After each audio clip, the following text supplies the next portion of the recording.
belum jadi suami, kita ketemunya juga gara-gara coklat. Jadi saya usaha dulu coklat, terus habis itu ini usaha coklat kedua saya. Pas waktu di usaha pertama dibilanginnya kayak coklatmu nggak enak, kamu kok jahat gitu ya. Dan sekali, kayaknya itu adalah modus perkenalan sebenarnya. Terus saya bilang, kamu teknologi pangan, seharusnya kamu punya ilmunya buat bantuin saya. Oh ya boleh, kapan-kapan saya risetin coklat gitu. Terus akhirnya ya daripada jadi konsultan mendingan dinikahin aja kayaknya. Akhirnya setelah menikah, akhirnya kita bikin coklat dalam ini. Indonesia penghasil kakao nomor 3, sayangnya sekarang sudah turun. Sekarang turun di posisi ke-5 dan ke-6, antara posisi ke-5 dan ke-6. Padahal sebenarnya komoditas yang sangat banyak sekali diekspor dari Indonesia, tapi kita tidak pernah benar-benar terkenal sebagai penghasil coklat. Kita penghasil kakao, tapi tidak penghasil coklat. Penghasil coklatnya siapa sih? Negara mana kayaknya? Coklat yang paling enak tuh? Belgia, Swiss, kayak gitu ya. Ya selalu begitu. Karena secara sejarah coklat dunia, semua peralatan teknologi untuk membuat coklat ditemukan oleh negara-negara Eropa. Yang kedua, lama-lama kita ketemu sama petani-petani kakao yang memang usianya sudah sangat senior sekali, dan terus pikir, oh kayaknya ini semakin membuat kita semangat untuk terus berjuang di dunia coklat. Nah, ini sebenarnya alasan selain karena memang suka banget sama coklat, nah ini alasan-alasan lain yang membuat kami terus, oke kita kayaknya mesti bikin coklat nih. Ini salah satu brand proses pertama kali. Kenapa namanya dalam pertama kali? Waktu itu mikirnya, ya kita mesti bikin namanya nama Inggris aja deh, nama Italia aja deh, nama Sanskerta aja deh, kayak gitu. Tapi terus, kenapa nggak nama Jogja aja, nama bahasa Jawa aja. Bahasa Jawa artinya dalam, terus kita brainstorming, saya sama suami saya brainstorming, masih ada tanggalnya, tanggal 13 tahun 2012, 13 Desember gitu ya, brainstorming. Sekian banyak nama kayaknya dari bahasa Jawa yang masih bisa dibikin tuh apa, terus akhirnya come up-nya ada dalam. Dalam itu sederhana, karena kalau saya panggil suami saya, selalu dijawab dengan kata dalam. Asli proses, setiap hari terngiang-ngiang di telinga. Dan itu brand itu adalah manifestasi kita menjadi bagian dari diri kita sehari-hari. Ya udah dalam aja, terus kita coba kasih ke keluarga gitu, komunikasikan ke keluarga, jangan dalam. Dalam itu dalam bahasa Jawa artinya aku. Keakuan sekali, tambahin yang di dalamnya karena artinya sudah berbeda, artinya adalah rumah, begitu dalam. Terus akhirnya kita mencoba membuat satu konsep dalam itu seperti apa. Oke, dalam itu dalam bahasa Inggris itu kita artikan bukan house but is a home where the hearts belong to, dimana tempat hati kembali. Jadi coklat yang dibuat dari rumah di dalam, heart to live coklat yang dibuat dengan hati dari rumah hati dalam sebagai tanda hati dari Jogja.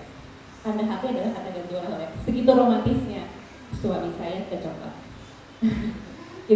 Rada curhat gini. Terus selanjutnya adalah yang kita lakukan nomor 1.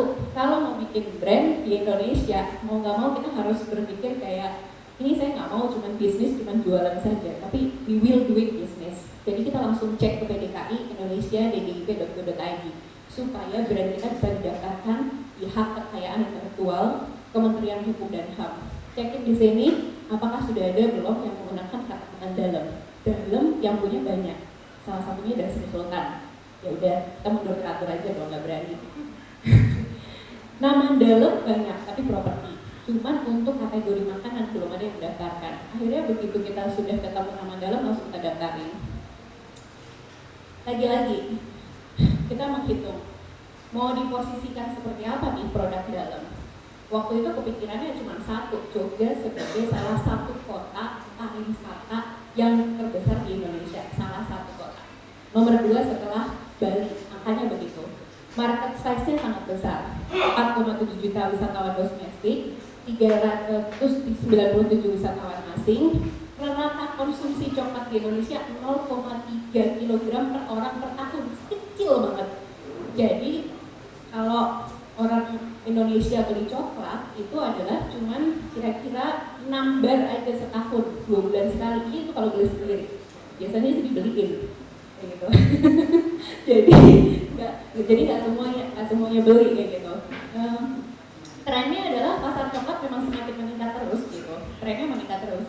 Data juga mengungkapkan kayak gitu, data dari brand-brand ternama, saya sebut aja brand yang data dari Silver Queen bilang Indonesia yang paling laku tetap milk coklat.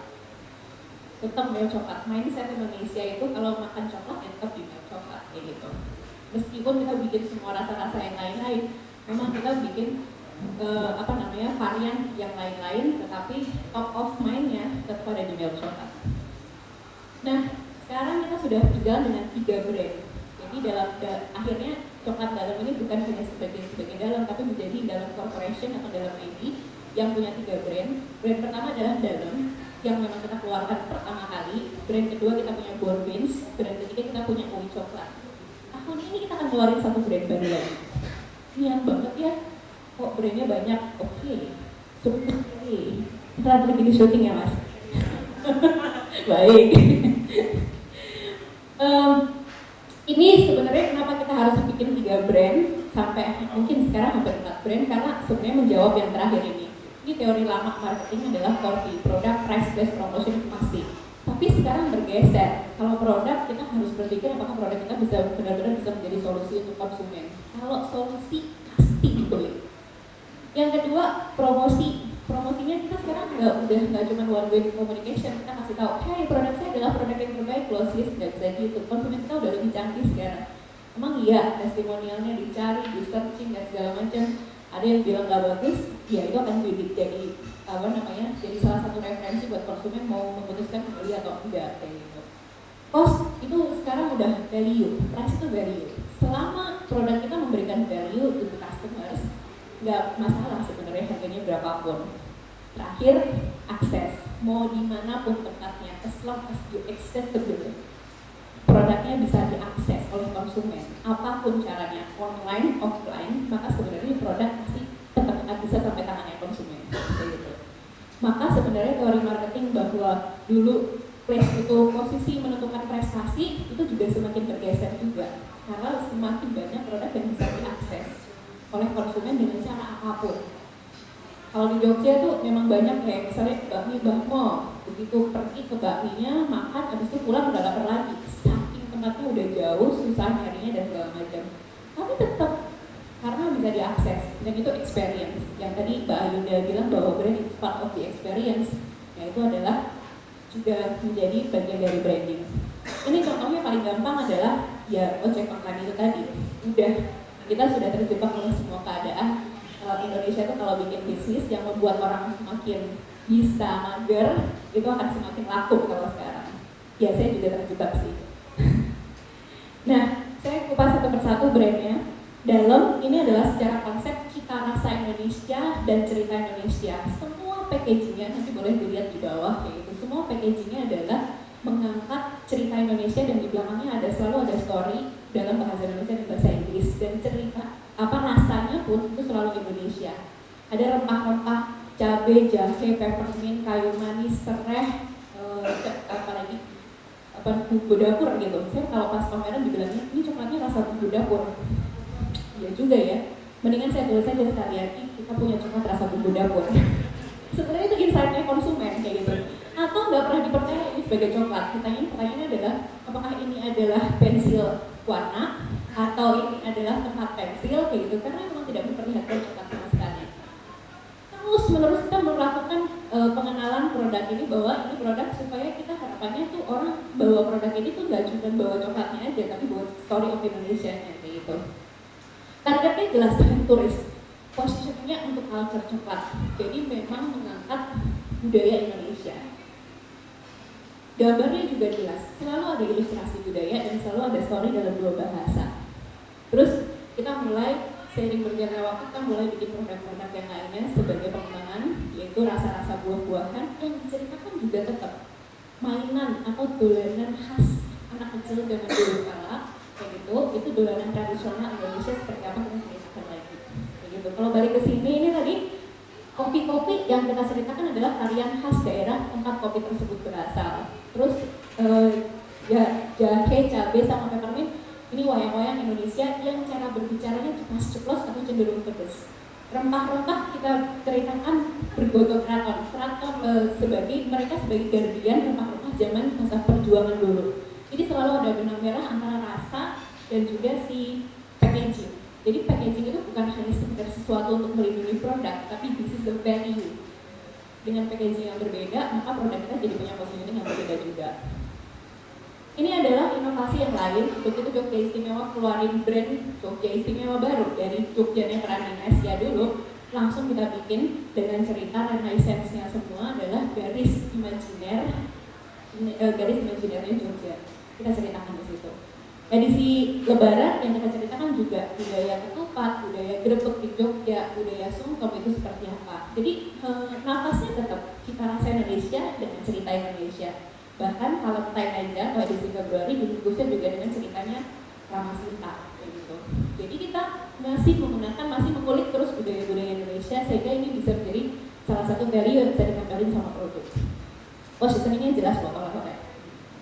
Tahun 2014 kita ketemu sama petani kakao di Jogja, bilang masa sih coklat galon nggak bisa bikin coklat dari biji sampai jadi coklat bar. Dengan jujur kita bilang sama petani-petani ini nggak bisa, karena butuh alat yang sangat banyak dari biji coklat menjadi coklat bar itu. Terus akhirnya beri waktu kami untuk belajar. Akhirnya suami saya apply salah satu program Food Nederland Expert waktu itu. Jadi minta ahli coklat dari Belanda datang ke Jogja selama 10 hari, ngajarin kita untuk bikin coklat dari biji sampai dengan coklat bar. Terus 2015 kita kerjasama pertama kali sama Pak Edi. Batch pertama kita yang kita bikin, kita sampaikan lagi kepada Pak Edi di Gunung Kidul. Pak Edi bilang, sejak saya bikin kakao dari tahun 96, baru pertama kali ini saya bisa makan coklat dari kebun saya sendiri. Oh, jadi kalau saya ingat melihat beliau berbicara seperti itu ada kayak mood booster yang nggak selesai. Oh, berarti kita nggak boleh berhenti berjuang di dunia coklat gitu. Karena akan banyak petani yang kita temuin yang seperti itu. Akhirnya dari situ, dari kita belajar bikin bean to bar, coklat biji sampai menjadi coklat bar, kita bikin punya produk baru yang punya brand lagi, namanya Bon Beans. Sebenarnya artinya gampang. Beans jelas biji, bon itu kebon. Sajeneki. Sebenarnya itu bahasa Jawa. Tapi kalau digabungin kayak ke Inggris gitu ya. Rada kayak Inggris gitu, Bon Beans gitu. Jadi Bon Beans itu adalah sebenarnya artinya biji dari kebun. Itu terinspirasi karena banyak petani-petani yang di kakao di Yogyakarta itu mereka benar-benar menanamnya cuma di kebun-kebun mereka saja gitu. Yang akhirnya satu persatu kita ambil, terus akhirnya kita bikin konsep direct trade sama persis sama kopi, cuman ini kita duplikasi untuk coklat single origin, terus direct trade. Kita berharapnya ini position ini udah jelas social impact coklat. Terus ini targetnya memang health conscious karena kalau dilihat dari prosentase, dari yang kecil prosentasenya, kita juga kasih tahu sebenarnya coklat yang serius adalah coklat yang benar-benar bukan rasanya manis kayak gitu. 64% paling rendah kita campur sama kopi dan sampai 100% nggak pakai gula sama sekali. Kira-kira yang laku banyak yang mana nih? Yang mana? 64 enggak, cocktailnya di 100%. Begitu kita bikin 100%, itu batch-nya langsung banyak banget. Karena ternyata banyak sekali ada komunitas keto yang memang nggak pengen makan gula banyak-banyak, sehingga ini penjualannya justru paling tinggi. Saya nggak doyan, pahitnya minta ampun, kayak gitu. Saya 84% masih oke, makan sehari-hari masih biasa aja, tapi butuh 100% kayak butuh waktu gitu, digest karena sama bijinya itu lebih pahit kalau udah jadi coklat 100% kayak gitu.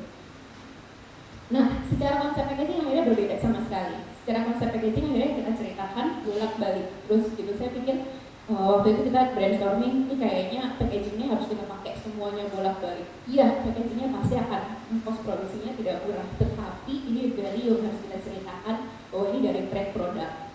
Kita ceritakan di sini adalah ada sekilas di sini bagaimana proses pembuatan coklat itu seperti apa. Terus di sini adalah Edi sebagai petaninya kita ceritakan, daerah Gunung Kidul kita ceritakan, Bon Beans kita ceritakan. Akhirnya ini semua hanya benar-benar bercerita tentang siapa yang menanam kakao tersebut yang kita bikin. Ini ternyata jadi traceability food.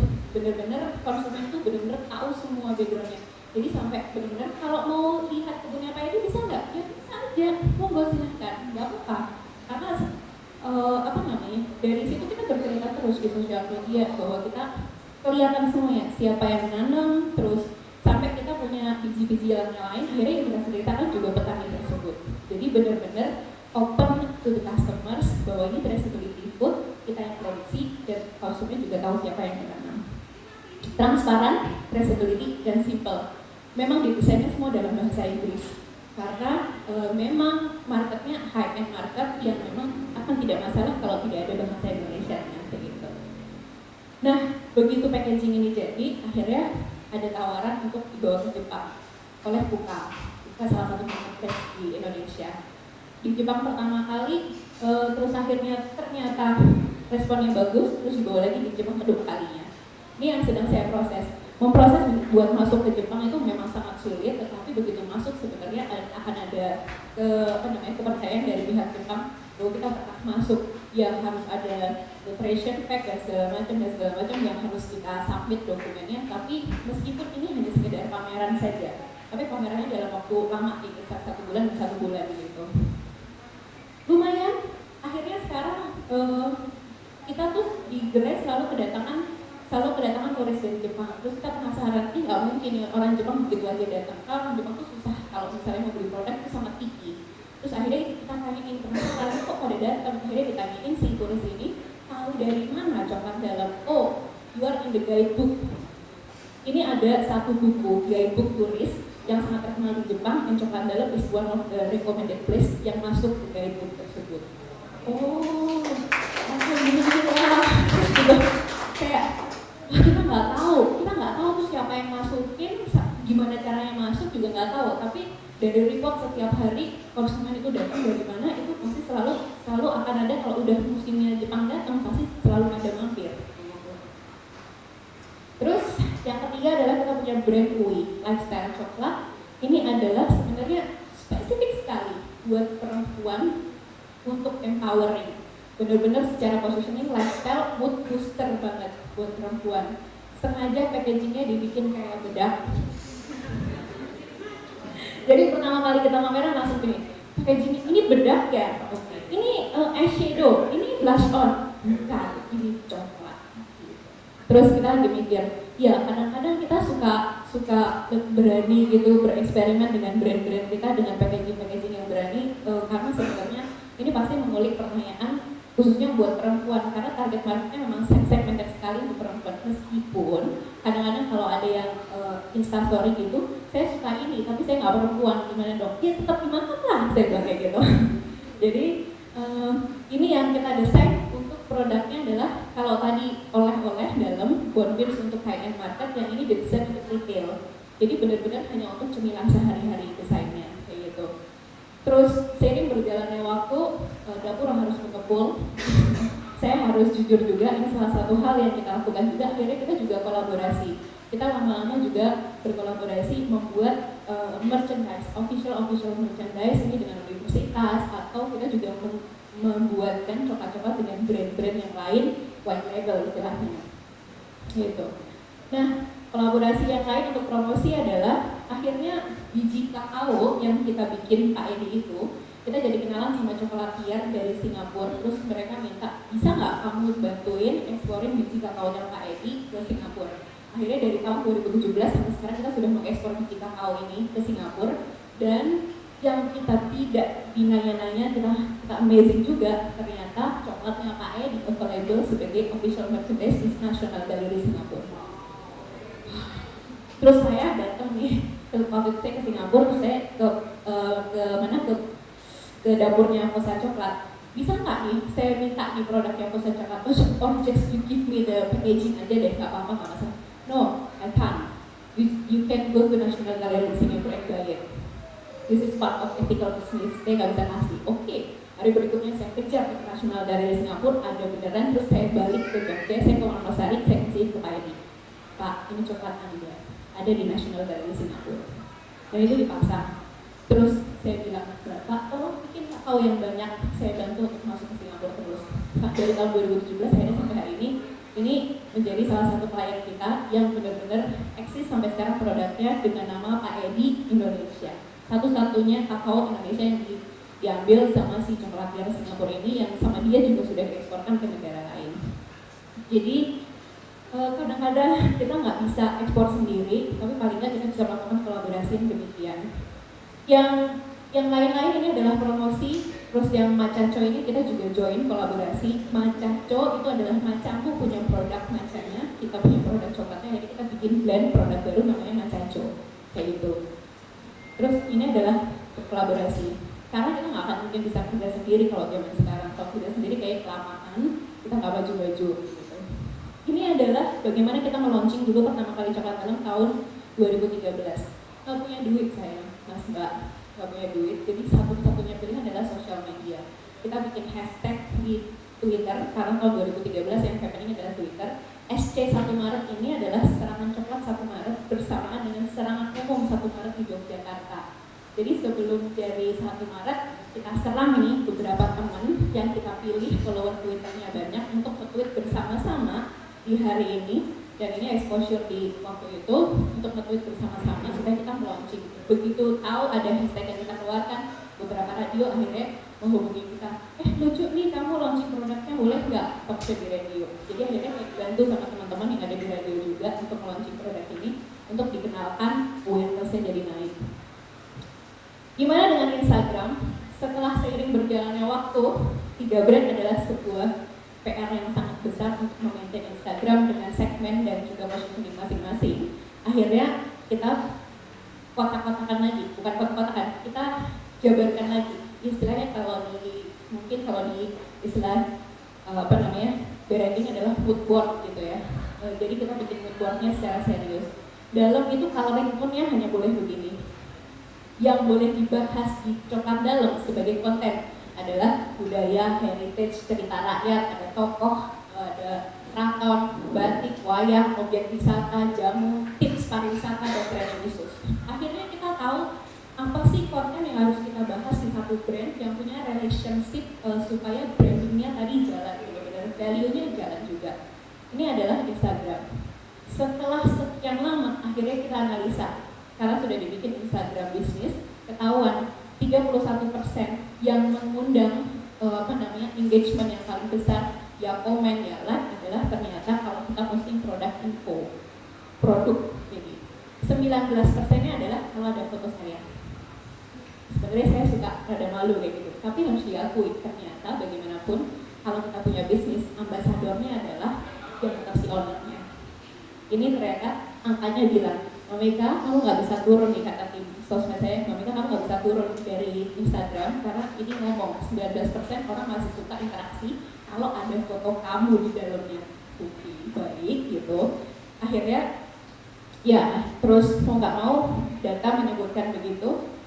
Bonbins, kita geser ke Bonbins, ada tone color yang berbeda lagi untuk kita memaintain Instagram Bonbins.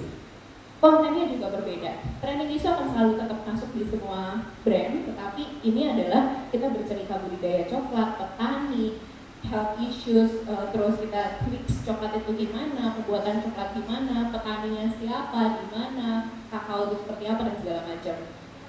Yang terakhir adalah brand UI, karena ini memang untuk ladies, akhirnya fits yang cantik itu menjadi salah satu keunggulan. Akhirnya fitsnya jauh sekali, berbeda sekali, dengan tone color yang juga jauh berbeda sekali dari coklat dalam dan juga Bonbins.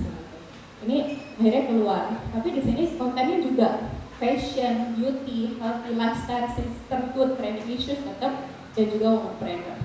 Ini butuh brainstorming yang lama sama tim, dan butuh yang susah adalah sebenarnya bikin mood boardnya mungkin sekali brainstorming berkali-kali selesai, tapi butuh konsistensinya itu. Butuh konsistensi itu yang kayaknya memang butuh effort sekali untuk memaintain kalau kita sudah mau berkomitmen melakukan yang namanya kata-kata branding. Sosial media yang lain adalah Facebook fanpage, terus Twitter, websitenya ada di coklatdalam.com kayak gitu untuk e-commerce-nya, tapi ICUI ID juga sudah punya sendiri. Akhirnya kita berpikir kayaknya kita tetap bikin website sesuai brandnya sendiri-sendiri, tapi hanya sebagai landing page story saja, tapi bukan untuk e-commerce kayak gitu. Benar-benar landing page story. Jadi kalau orang googling mau tahu cerita coklat dalam, paling nggak kita punya website statis yang ceritanya di situ adalah kalau buat story dari brand tersebut. Gitu. Jadi maintenance-nya supaya tidak e-commerce-nya cuma ada satu pintu untuk semua brand, hanya satu pintu saja. Meskipun kita tetap juga pakai Google My Business, itu juga kayaknya harus kewajiban pakai Google My Business itu sekarang. Ada juga available di marketplace, karena bagaimanapun marketplace juga memudahkan konsumen karena program-programnya banyak. Jadi kalau ditanya Tokopedia sama Shopee, kita yang paling laku gimana di Shopee karena ada program gratis ongkir. Ya itu adalah fasilitas buat kita, bagaimana fasilitas memberikan kepada konsumen. Gerainya dari yang gerainya tadinya cuman bener-bener kita memulai tanggal 1 Maret itu bener-bener hanya 3x2 di rumah bapak ibu saya dan masih numpang, akhirnya bisa pindah, tenang belum dibeli, ini masih nyewa, tapi alhamdulillah kita bisa mendesain jadi orang kalau misalnya jadi punya experience dan bisa melihat dapur produksinya. Ini yang memang dibangun supaya Instagramable bener-bener, jadi orang mau posting, mau foto, mau selfie di corner-corner yang kita siapin di Coklat Dalam di sini. Promo offline, kalau tadi kayaknya semua yang kita bahas adalah online-nya, offline tetap. Offline itu adalah salah satu caranya adalah ya kayak ada di bawah, begitu adalah salah satu offline. Bagaimanapun makanan itu tetap orang butuh dicipin. Dicipin itu adalah salah satu cara untuk memperkenalkan produk. Jadi expo adalah salah satu cara untuk kita juga memperkenalkan produk Coklat Dalam ke lebih banyak halayak, dan yang saya yakin banyak juga yang belum kenalan sama Coklat Dalam, banyak belum kenal. Jadi itu terus kita lakukan. Yang lain adalah media. Media butuh cerita, kita juga butuh diceritakan. Tapi media sekarang kalau hubungin tetap jatuh-jatuhnya untuk di postingnya di online juga, di situs-situs online. Meskipun media media cetak atau media televisi itu juga kadang-kadang jagoan neon banget, televisi masih oke banget gitu, masih sangat-sangat ditonton oleh banyak orang. Jadi kalau misalnya berkesempatan untuk bisa bekerjasama dengan televisi, itu salah satu hal yang menurut saya rekomendasikan untuk ya open saja sama televisi untuk bisa diliput. Nah, terakhir ini survei konsumen yang kita lakukan ini adalah bagaimana terus kita berinteraksi di Google My Business. Di Google My Business terus kita mendapatkan komen. Yang kita lakukan adalah konsistensinya yang paling sulit adalah membalas semua chattingan dan membalas semua bintang atau membalas semua komentar. Dan itu part of the commitment. Jadi kalau ada yang nggak kebalas, kita langsung ada grup, memang ada grup khusus memang sosial media marketing. Begitu ada komen di JB siapa yang pegang gitu. Jadi ada yang pegang Instagram itu sekarang nggak cuma satu, tapi ada 3. Saya pegang, suami saya pegang, ada satu tim pegang kayak gitu. Ada satu handphone pegang lagi. Jadi kita harus langsung kali komen. Saya lagi nggak bisa balas, nggak punya akses nih untuk masuk. Oke, aku yang balas kayak gitu. Jadi sebegitunya kita bat-batan gitu istilahnya, bat-batan untuk siapa yang membalas untuk Instagram manapun ataupun si Google My Business sendiri untuk sekedar mengucapkan terima kasih, padahal nggak dikasih komen tapi udah dikasih bintang 5 gitu. Dia tetap diucapkan terima kasih.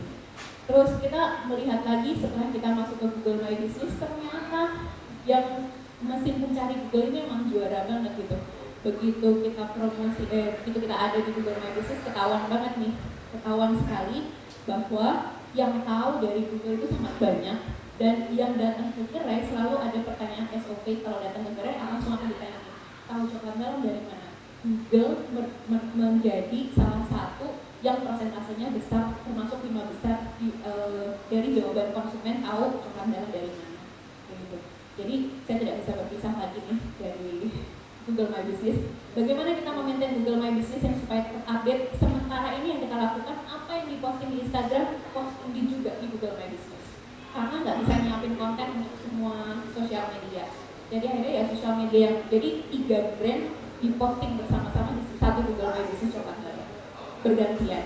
Jadi begitu satu posting, langsung posting satunya lagi. Satu posting satu lagi. Jadi benar-benar kita juga mempunyai foto dan artikel yang banyak di Google My Business-nya.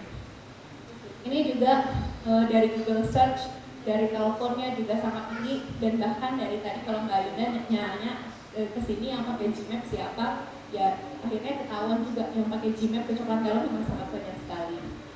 Bahkan yang menelpon. Terus sekarang Google My Business bisa dikonekin ke WhatsApp. Terus saya nanya, ngaruh nggak? Ngaruhnya ternyata besar sekali.